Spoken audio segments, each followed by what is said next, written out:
Welcome to another edition of I Am AAPC. Today, we have a unique story to share. I have Talia Fortier and Jenn Dean from the Lakeland, Florida AAPC chapter. How are you guys? We're good. Great. How are you? I am great. Thank you so much. I'm excited to be with you guys today. We recently saw each other at the Orlando National Conference, HealthCon. And did you guys have a great conference? It was amazing. Yeah, it was so much fun. All the connections and everything that was going on. It was awesome. Talia, I know this was not your first conference. I've seen you at several. What was this for you? What number? This is actually my second conference. Okay. All right. I remember seeing you in Las Vegas then last year. You and Yeah. your unicorn, which I see in your background. Yep, she's with me. Awesome. And then Jen, what was this your first conference? This was my first, yeah. Okay.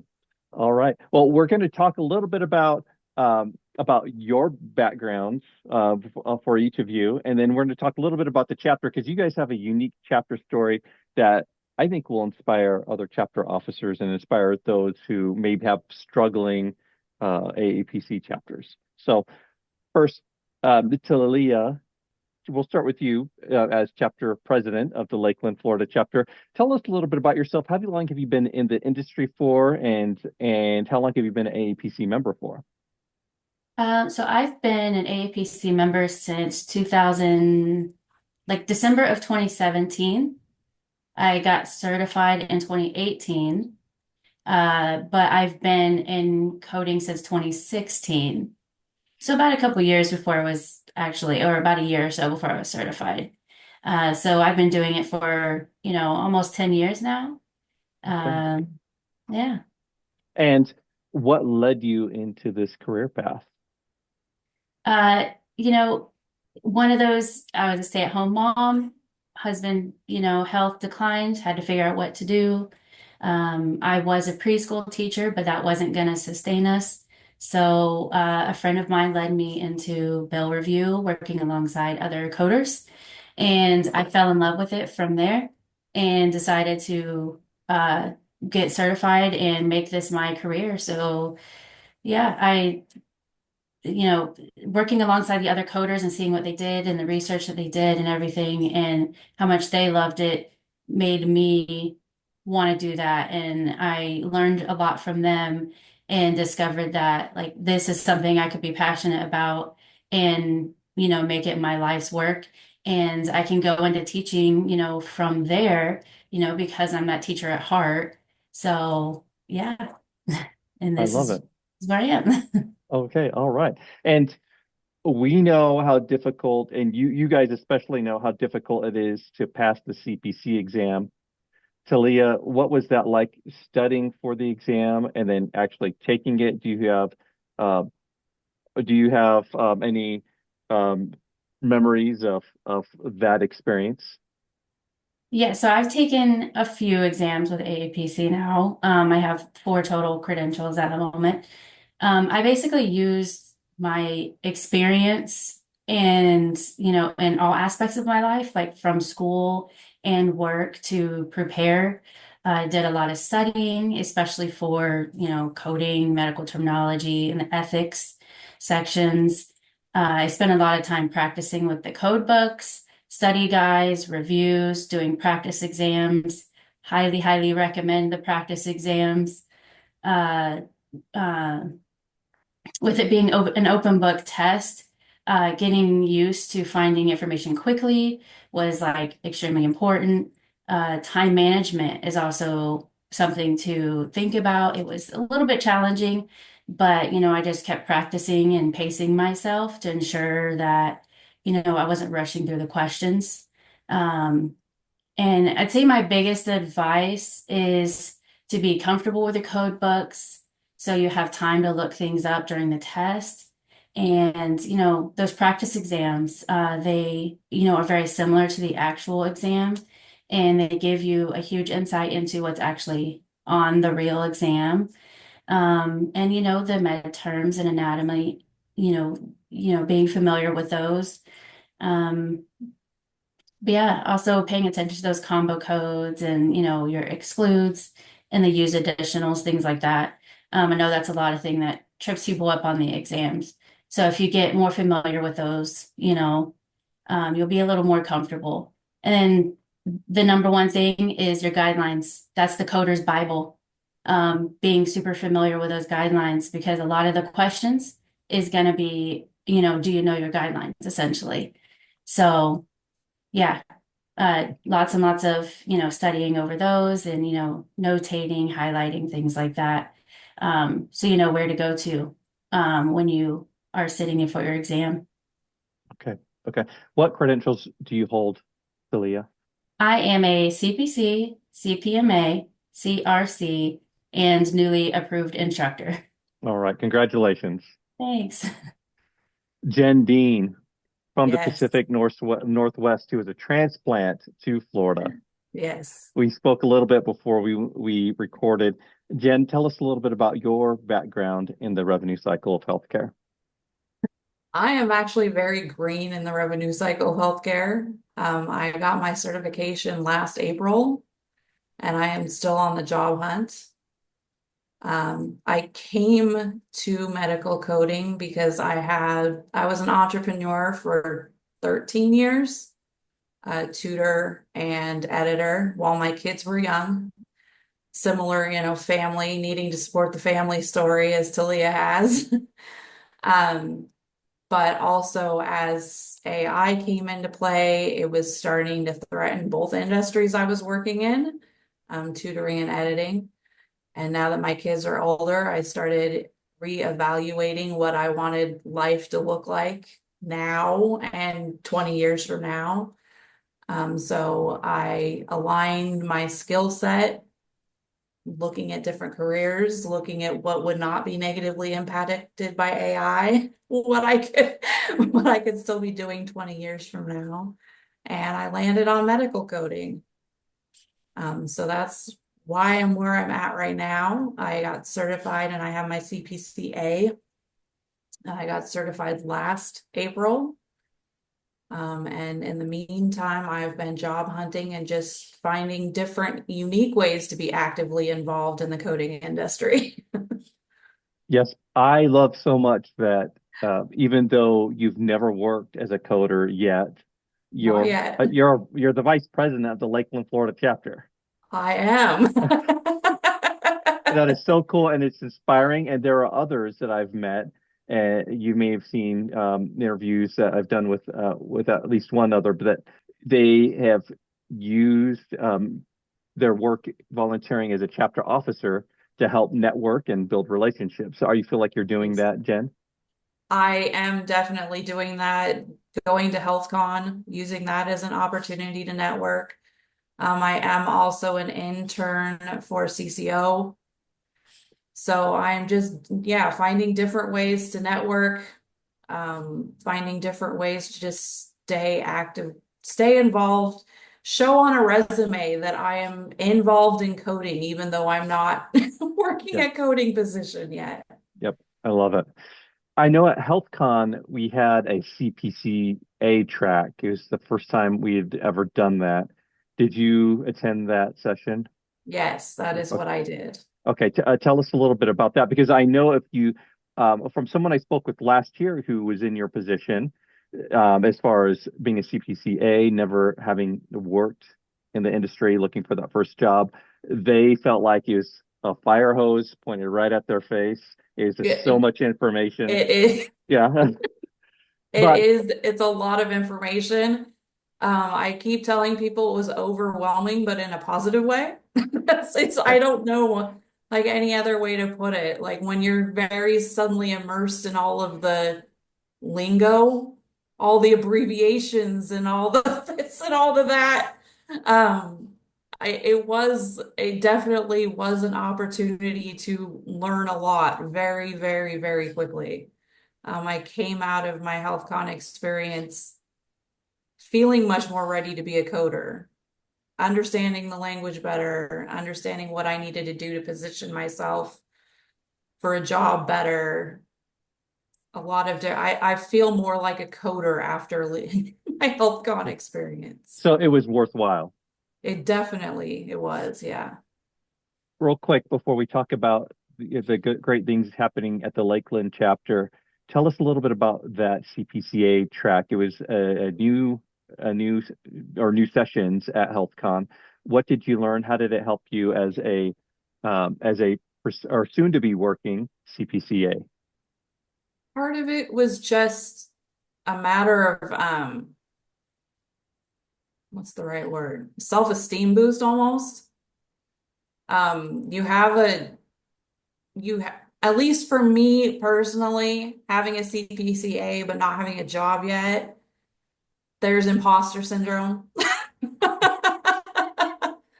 But no matter who I talk to, they're like, you passed, you have a credential, right? And I say, yeah. And they're like, then you are a coder. Like, no matter what, it doesn't matter that you have a job yet, you are a coder. So just being surrounded by people who lift you up Yeah. was really helpful. Also, the aspect of working on the resume, interview skills. It all just left me feeling better prepared. Like I'm willing to own the title that I'm a coder, and I'm better prepared to then go out into the world and act like a coder at interviews and on my resume. It sounds like it was a great confidence boost for you. For sure. Awesome. Well, I know that Talia believes in you. Yes.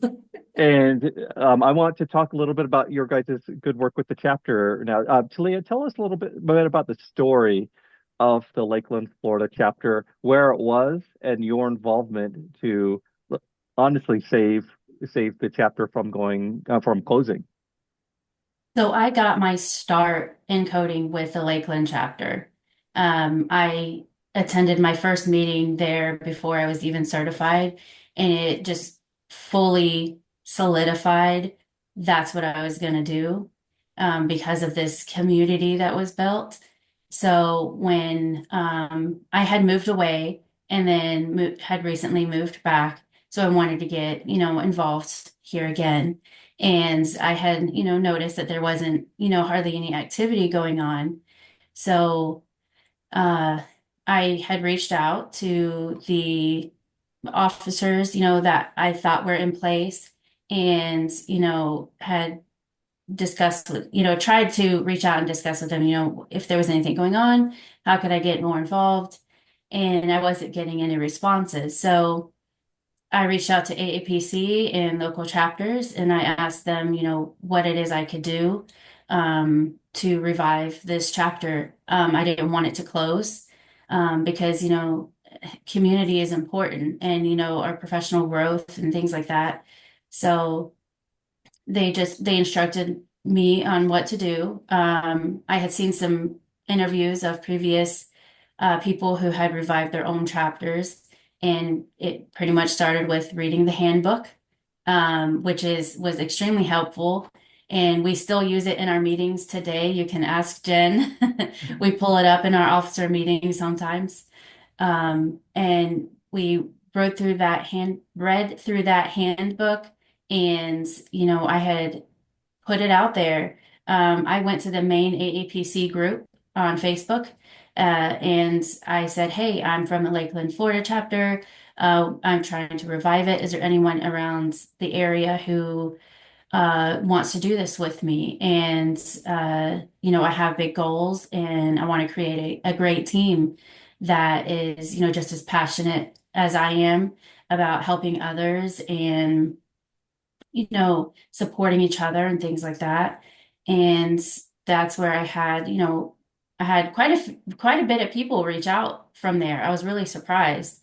And I just spoke to all of those people. I discussed, what the roles of each officer position is. And, I sent them little blurbs of what each position was and duties. And then I simplified it because it's a little bit intimidating when you look at what AAPC has out there.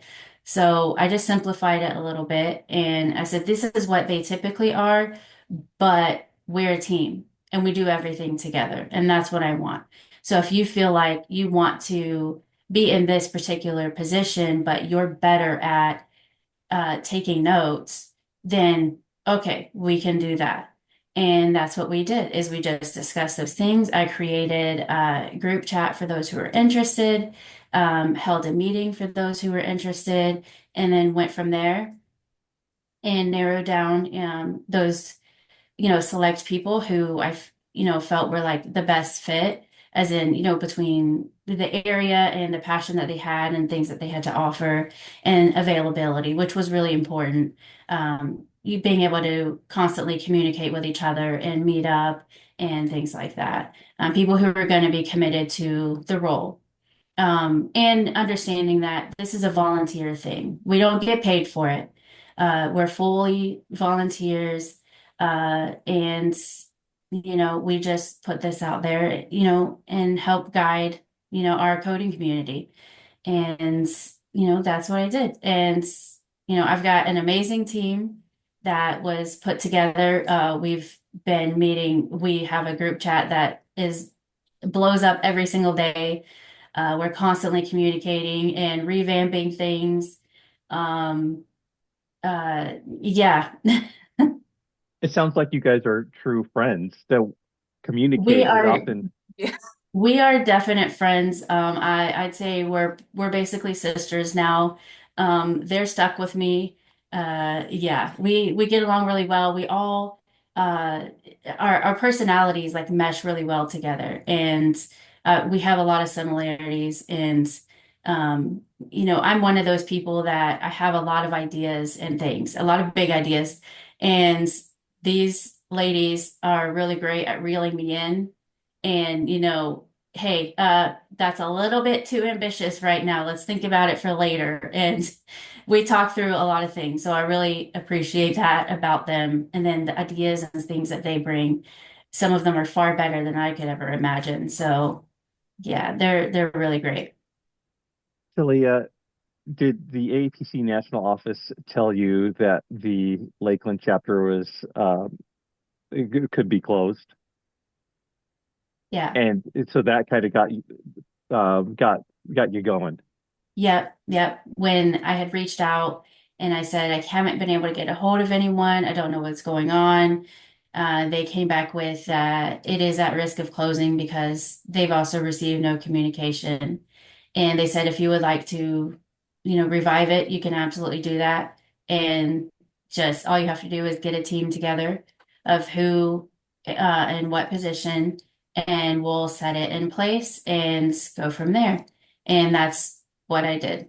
I got my people in place, reached out, and I said, okay, these are the people, their positions, their info. And they said, okay, great. And then we worked it out from there, as far as bank account financials, all that stuff. Luckily, we were able to recover our bank account that they had. So we didn't have to use any like hardship funds or anything like that from AAPC to get started. Well, great. That's great.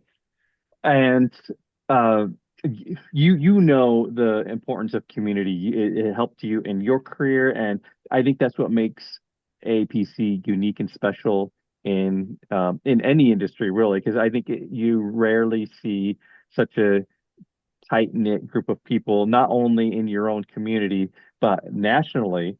When you go to HealthCon, you see and feel that as well. Right. Exactly. Community is important. You help each other grow personally, professionally, all the things. You create friendships. All of my friends are in the coding world, and they're all over the world. Um, I have friends, somebody in India, I have somebody in another place. So it's really amazing that we can all connect from so many different places. Yep, I love that so much. Well, I want you to tell us how you met Jenn and how did you recruit her? What was that process like? So I actually didn't know Jen before bringing her on as an officer. She was one who had reached out from one of my posts, and she said, "Hey, I live in Lakeland. I'm not a coder yet, but I'd love to help out." And then I was like, it's amazing that you want to help out, even though you're not certified yet. This is going to look amazing on your resume and be great for you for networking and everything, because as we're reaching out to other speakers and other chapters or other members in the community, you're going to create those connections and, find a job that way through one of these connections. And, we'll be able to help others find jobs. And the fact that, you know, you wanted to reach out and help others, even though you're also, trying to get out there, it says a lot about a person who's willing to do that. And so I really admired that about her. Yeah, And she's done absolutely amazing. that's so awesome to hear. Jen, so you see Talia's post in the AAPC Facebook group, and Yes. I'm sure, I mean, if you're only about or you're into the coding world for about a year at this point, right? Now I am, Now, yeah. now, okay, yeah. So it's even At less that time, it than. was about 7 months. Oh man. And you joined the Facebook group, I'm assuming just to build connections, learn, Yeah, help you into your course, all of that. And yeah. you see Talia's message. What are you thinking? Well, I was like, oh, Lakeland. I'm in Lakeland, which is, I'd only been in Lakeland at that point for about 4 months too. So to me, it just seemed like a unique opportunity, like right place, right time type of thing. Um, at that point, also, I was in full on imposter syndrome mode. I just kind of like dipped a toe. I asked her like several really hesitant questions because I'm like, in my mind, I'm like, I couldn't possibly be qualified for any of this. Um, I don't remember exactly how the conversation went, but I was kind of like, well, I could do this or I could do that. And then she was like, well, will you be the vice president? I'm like, sure, I guess. Oh, well, and here you are. And I know those feelings that you feel, Jen. I think many Yeah. viewers will know those feelings. What advice do you have for someone who may be in a similar situation, may not have someone reaching out on Facebook, but why should someone who is trying to get traction in the industry reach out to their chapter and be involved? I mean, really, it's one thing, and it took me about 6 months of being certified to get this advice, but networking is just so critical in the coding world. If you want to get a job, anything, networking is essential. So being part of a chapter, being able to network, the education that you receive if go to different chapter meetings is amazing. Being able to be exposed to billing or different specialties in coding, it really allows you an opportunity to really explore what might most interest you by attending different chapter meetings. So I think for getting into the field, getting into the career to begin with, and then later on, really understanding how you might want to progress through your career, being part of a chapter is essential. Yes. Yeah, like she said, networking is key, and it starts with your local chapter for sure. And it can even start before you're certified. If you're even just thinking about what is coding, what is billing, what is this? And I can attest to that. A friend of mine, she was interested. She was like, "What is this?" And I said, "We have a meeting coming up in just a couple days." And she attended the meeting and she was like, "I want to do this." And signed up for a course, the CPP course through AAPC, and she's working through it right now.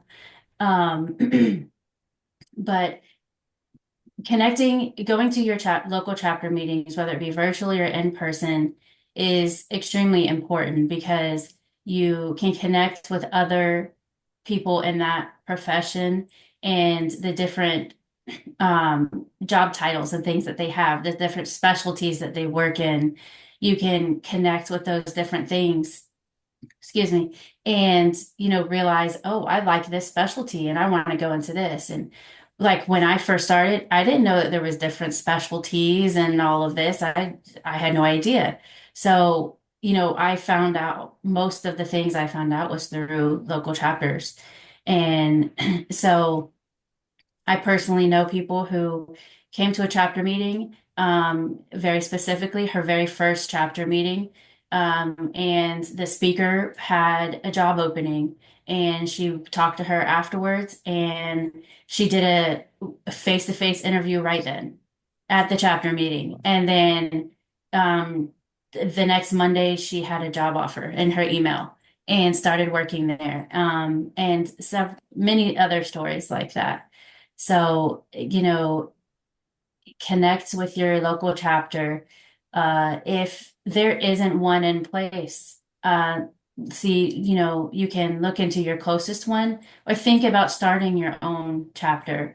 I'm speaking to a few people now who are working on starting a chapter in their area because the nearest one is several hours away.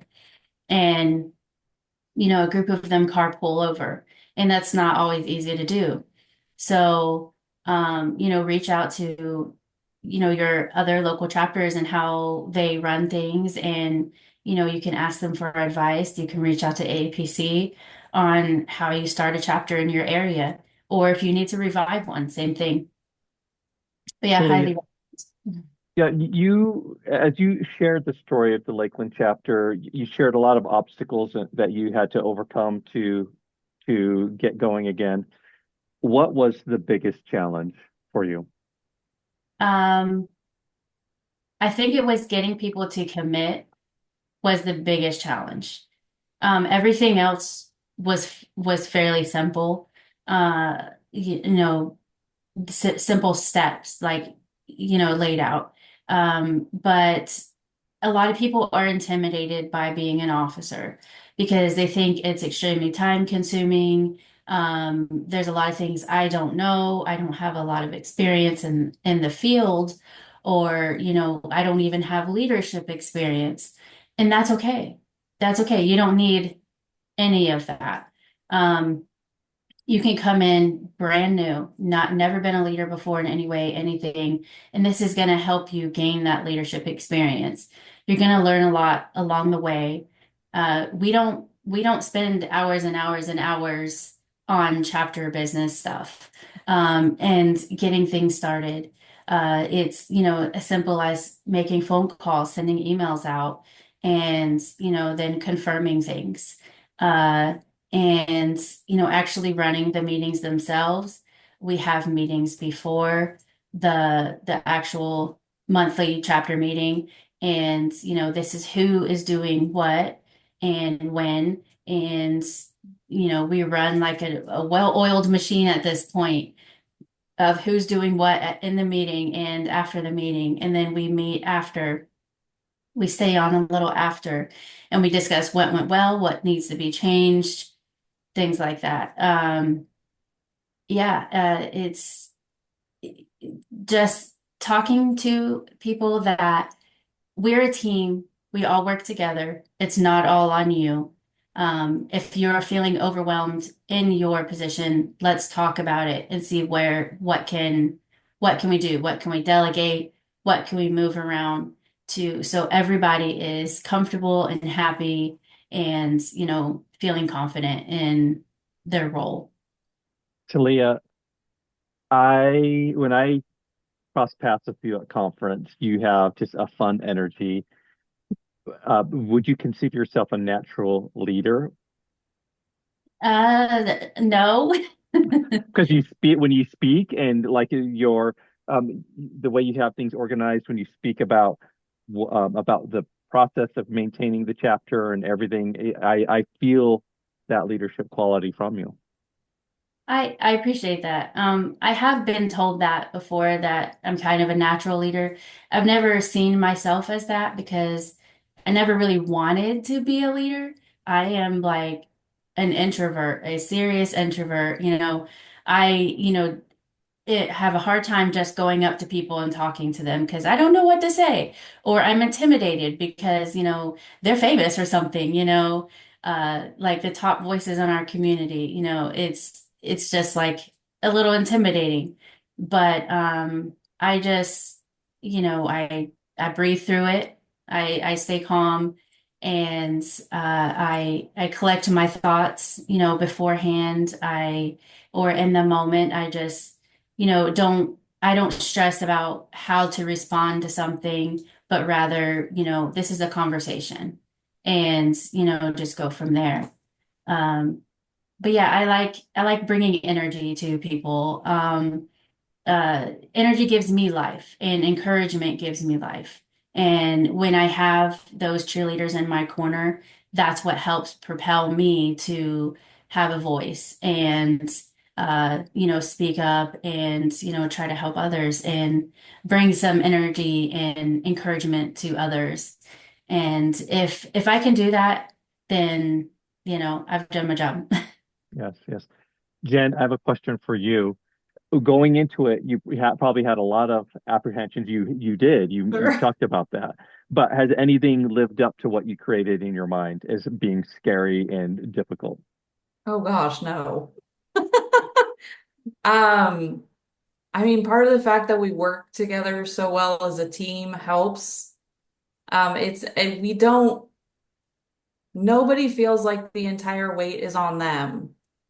The first role I felt that I had to take as a vice president was to remind Talia that she wasn't alone.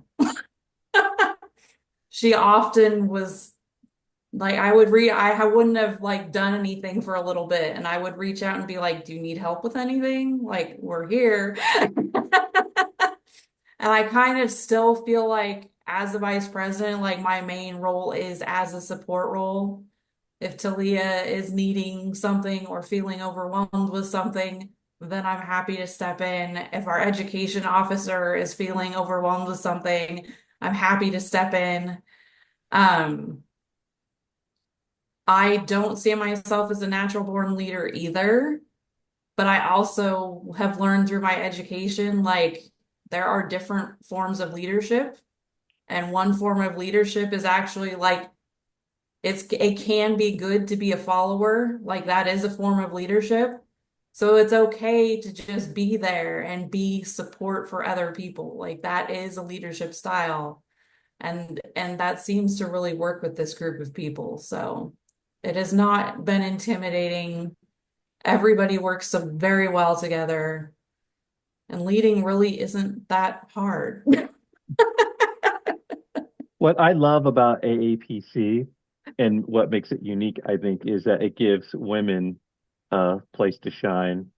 And, Sure. and you guys have these amazing leadership roles and get this experience that may be difficult in the workforce, but we see that throughout the organization with our chapters. If you go to conference, you'll see there's a handful of men there, Yeah.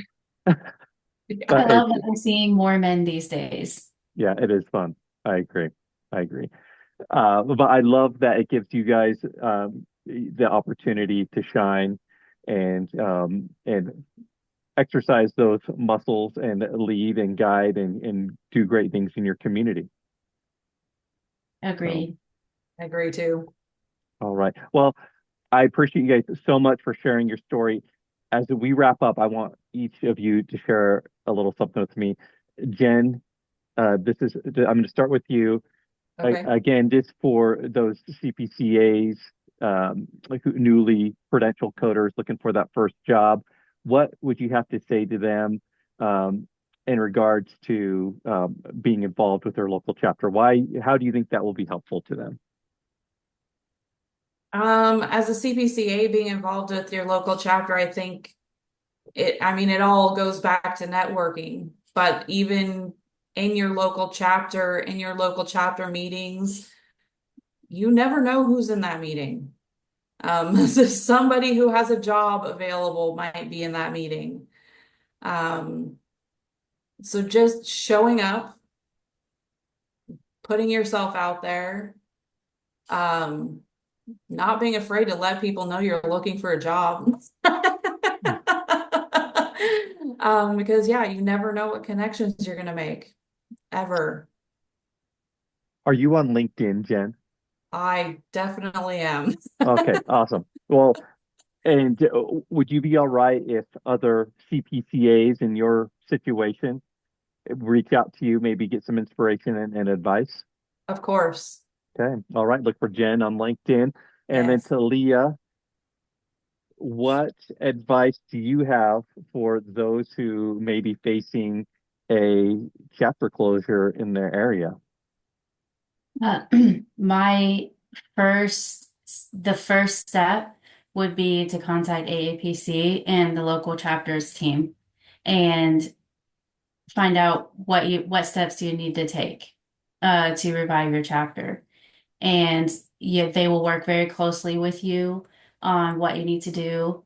Download the chapter handbook. You can get it straight off AAPC site. Just go in there and search for the 2025 local chapter handbook. And it is a beast. It is, a lot, but it's extremely informational, a lot of good info and contacts in there for exactly who to contact for certain things within your chapter. But go over that handbook, reach out to AAPC, and go ahead and start reaching out to your members and involving your members in reviving your chapter because that's where it's at, is with your members and see who would like to help step up with you and revive your chapter. And the more you have involved, the better it's going to be, the more successful you're going to be. And that's part of why the Lakeland chapter is so successful, is not just because of the officers, but because our members as well are involved. We have them involved in every aspect, every decision, everything that we do. And even as far as topics and things like that, and speakers. We had a member do speak for us and one of our officers. So yeah, get them involved. Reach out to AAPC, see what you need to do, and then also reach out to others who run chapters, either near you or me or anyone, and get some one-on-one advice that way as well. All right. And Talia, I'm sure you're on LinkedIn as well. I am, yes. And you have an open door? I do, yes. All right. So if you are considering reviving a chapter or maybe just trying to figure out if you want to be a chapter officer for an existing chapter, maybe pick Talia's brain and learn a little bit about what she's done to make it successful and make her chapter successful. Jen and Talia, I appreciate you guys so much for being with us. And we look forward to seeing what you guys do in the future. Thank you. Thanks. You're welcome.